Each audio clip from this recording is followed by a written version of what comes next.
2:00 na nga ng madaling araw mga kadarsi, nagising na kaming lahat. Kasi nga, pupunta tayo ng Batangas. Eto nga lang mga kadarsi yung dadaling kong damit.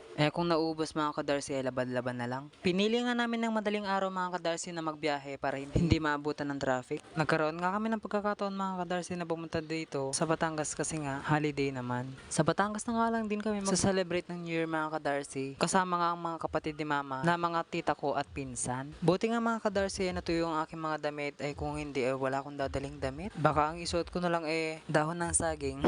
Halos 2 oras nga lang ang tulog ko mga kadarsi. Pero okay lang, babawi na lang sa biyahe. Hiniram ko nga lang ang bagong bag ni kuya ko mga kadarsi dahil nga wala akong gagamitin kasi sira nga yung bag ko. Eto nga mga kapatid ko mga kadarsi kahapon pa sobrang excited. Ayan no, sobrang excited.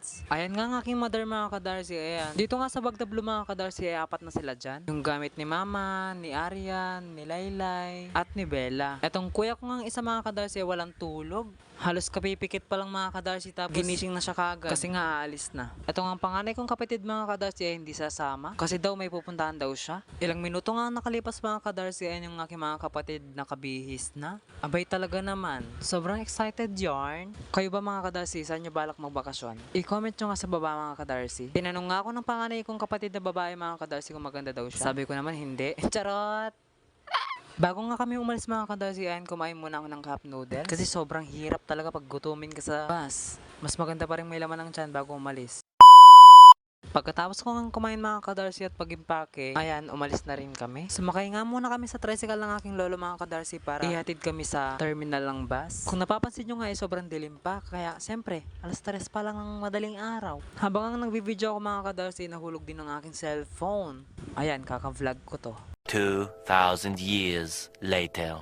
Dito nga mga kadarsi, nakasakay na kami sa bus. Buti na nga lang nag-jacket ako, sobrang lamig. Naka-aircon tapos malakas pa yung hangin na nanggagaling sa labas. Dinala nga namin ang aming ID mga kadarsi para may discount kahit papano. Hindi nga ako nakapag-video ng marami dito mga kadarsi nga dahil sobrang dilim pa rin din sa daan. Ako lang ba yung taong kapag nagbabiyahe hindi makatulog? Kasi gustong gusto makita yung mga dadaanan para matandaan ka agad para pag bumalik alam na kagad yung pupuntahan. Nakalimutan ko na nga mga kadarsi kung saan banda to pero dito na nagsisilabasan ng mga buildings. Ayan, sunod-sunod sila. Buti na nga lang mga kadarsi sanay ako nagbabiyahe. Yung iba kong kapatid nagsuka sa biyahe.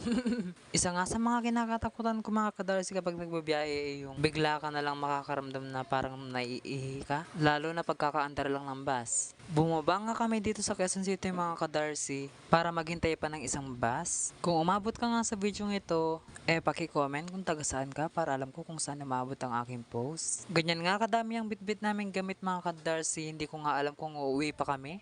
Hindi naman nga sa medyo uuwi ako mga kadarsi pero first time ko lang nakakita sa harap-harapan ng ganto, ng train. Put put! Charot. Kahaba? Ang dapat naka-zoom. Kaya na.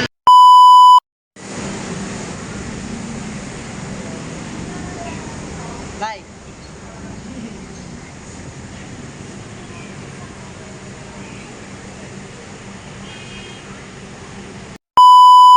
Pagkababa nga namin sa bus mga kadarsi, ayan, dito na kami naghihintay ng aming masasakyan jeep para daw mas mabilis.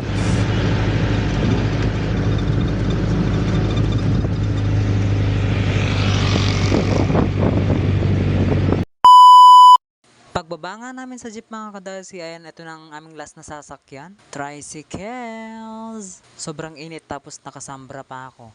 2,000 years later.